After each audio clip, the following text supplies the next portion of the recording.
there was a quote that I wanted to start with from Morris Dickstein's Dancing in the Dark: A Cultural History of the Great Depression. He says, "The poor have always been with us, but we seem to notice them at 30-year intervals, like spoilers at a party for people of good conscience." And I think that the Dickensian London, that certainly that I studied with Dr. Gawley, the Depression, and sadly now, I think are certainly three of those times. In 1832, there was an attempt at passing a reform bill that would have cut the hours that a 6-year-old to a 13-year-old could work to 48 hours a week, and the hours that a 13-year-old to an 18-year-old could work to 69 hours a week. They had to pass special legislation to fence off the machinery because little kids were losing their limbs and being decapitated.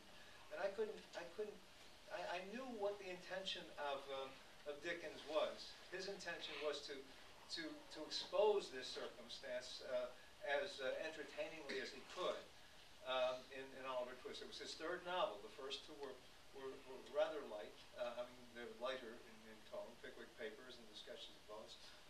But this was an attempt at really exposing the circumstance of the time.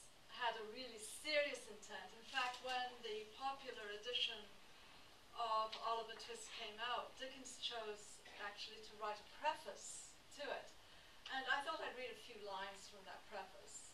He said, he wished, he said, to paint his characters in all their deformity, in all their wretchedness, in all the squalid poverty of their lives, to show them as they really are, forever sulking uneasily through the dirtiest paths of life, with the great black ghastly gallows clinging upon their prospect, turning wherever they are.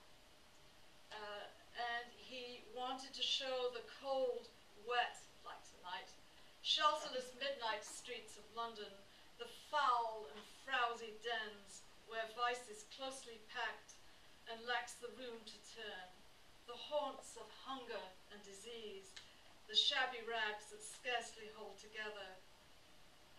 So this was Dickens.